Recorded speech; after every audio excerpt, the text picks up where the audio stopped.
नमस्कार साथियों। आशा करते हैं आप लोग अच्छे होंगे और आप लोग की पढ़ाई अच्छे से चल रही होगी। हम लोग का आरंभ बैच स्टार्ट हो गया था। अब होगी सर इस बैच में क्या था? आरंभ बैच बेसिकली उन स्टूडेंटों के लिए है जो सेल्फ स्टडी कर रहे हैं। यहाँ आपको कुछ नहीं करना है, यहाँ सब कुछ हम करके दे रहे हैं डे बाय डे।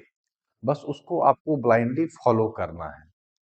देखिए, कहते हैं कि पढ़ने के लिए बहुत कुछ है, लेकिन हर कुछ आप पढ़ने जाइएगा तो पीएचडी तो हो जाएगा लेकिन बीपीएससी क्रैक नहीं होगा। इसलिए आपको टू द पॉइंट चलना है, सिलेबस के अकॉर्डिंग चीजों को पढ़ना है और उससे रिलेटेड टेस्ट देने हैं। टेस्ट देने से पहले हम हमेशा कहते हैं कि बीपीएससी के क्वेश्चन को देखिए, बीपीएससी के क्वेश्चन से अवगत होइए, चाहे वह प्रीलिम्स के स्तर पे हो चाहे वह मेंस के स्तर पे हो। तो डे बाय डे जो टारगेट दे रहे हैं उसको आपको अच्छे से कंप्लीट करना है और कंप्लीट करके सिर्फ रखना नहीं है, उसके लिए एक ग्रुप जो बनाई गई है उसमें सेंड भी करना है। किस तरीके से हमारी टारगेट मिल रही है वो हम सारी चीज आपको दिखा देंगे। तो बोलते हैं ना कि सफलता आपको एक दिन में नहीं मिलेगी लेकिन एक दिन जरूर मिलेगी। असफलता तभी मिलेगी जब डे बाय डे आप चीजों को करेंगे, टारगेट को अचीव करेंगे। नहीं तो पता चलता है कि टारगेट दिए, बच्चे तो एडमिशन ले लिए और फिर वहां पे छोड़ देते हैं कि चलो 5-10 दिन एकदम जोश जुनून में किए, उसके बाद तो गो टू हेल ये हो जाता है। तो ऐसा नहीं करना। एक मेरा फेवरेट लाइन है, जैसे धीरे धीरे रे मना धीरे धीरे होए, माली सींचे सौ घरा, ऋतु आए फल होए। तो और इंग्लिश में एक टर्म बोला जाता है, slow and study won the race. तो आपको धीरे धीरे ही चलना है लेकिन परफेक्टली चलना है।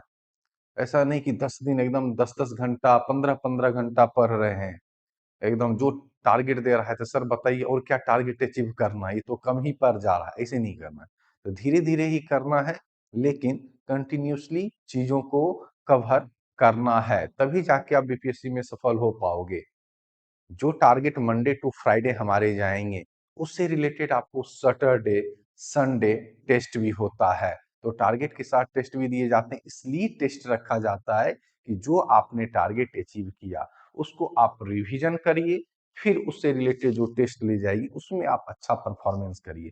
और टेस्ट ऐसा रहता है जैसे सेकेंड वीक का हमारा टारगेट चलेगा तो थोड़ा गैप दे दिया जाएगा कि ताकि आपको रिवीजन करो, रिवीजन करके पिछले टारगेट का फिर वो टेस्ट दो। तो इससे क्या होता है कि पीछे वाली चीजों को आप रिकॉल करते आते हो और आगे वाली चीजें भी आपकी साथ साथ चलते रहती है, तो दोनों चीजें लगभग साथ में चलेंगी। अब देखिए टारगेट किस तरीके से दिया जाता है। अब जैसे 2 से 3 दिन का टारगेट यहाँ पे दे दिया जाता है। सबसे पहले यहाँ पे देखो प्री के स्तर पे साइंस के टारगेट दिए गए हैं। ये पीडीएफ आपको हिंदी और इंग्लिश दोनों में मिल जाते हैं, दोनों में मिल जाते हैं। तो परेशान मत होइएगा कि सर हिंदी ही दिख रहा है, नीचे इंग्लिश भी है। तो यहाँ पे क्लास 6 के साइंस के जो चैप्टर हैं वहां पे लिस्टेड किए गए हैं, अध्याय 1 है चैप्टर 1। फिर आप मेंस के लेवल पे देखोगे तो कल्चर, हिस्ट्री एंड कल्चर चल, जिसमें अभी आर्ट एंड कल्चर का सेक्शन चल रहा है। कल्चर में देखोगे तो आपके सिलेबस में 3 चीज मेंशन है, पटना, पाला एंड मोरिया। लेकिन यहाँ पे हम लोग कुछ एक्स्ट्रा भी करवा देंगे, जैसे कि मधुबन पेंटिंग है और आर्ट एंड आर्किटेक्चर जैसे है कि नागर बेशर द्रविडियन शैली, ये सब भी हम ऐड ऑन कर दिए क्योंकि 68 से जब बीपीसी चेंज हुआ तो ये सभी टॉपिक्स पूछने शुरू किए जो कि सिलेबस में मेंशन नहीं है।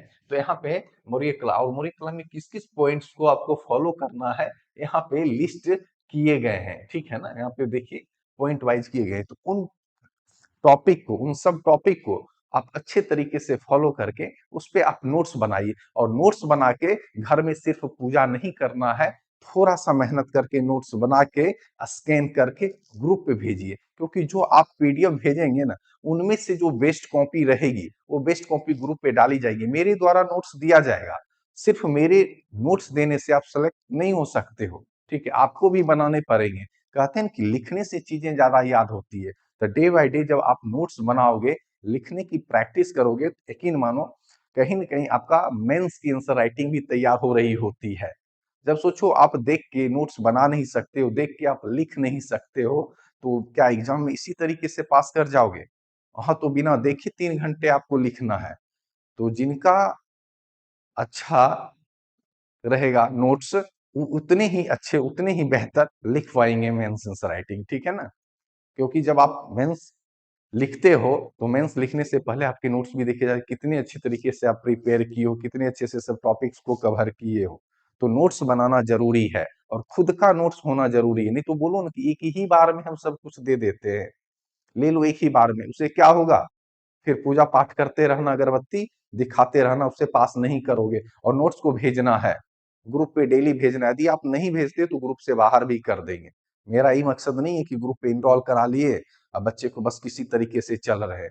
यदि जितने बच्चे इनरोल किए हैं, जितने बच्चे एडमिशन लिए हैं, यदि उन सब का नोट्स नहीं आया ग्रुप पे डे बाय डे, तो आपको ग्रुप से निकाला जा सकता है। फिर बाद में रिक्वेस्ट नहीं करना सर, फिर ग्रुप पे जोड़ दीजिए, इनरोल कर दीजिए, कोई एक्सक्यूजेस नहीं चलेगी, ग्रुप से भगा दिया जाएगा। क्योंकि आपके लिए बोलते हैं ना, यदि हम प्रेशर दे रहे हैं, फोर्स कर रहे हैं, तो आपके लिए बोलते हैं। सफलता आपको पानी, अधिकारी आपको बनना है, हमें नहीं। इसलिए मेहनत आपको ही करनी होगी, ठीक है। अब करंट अफेयर्स पे देखोगे तो G20, ठीक है, G20 हमेशा लगभग न्यूज में रहता ही है।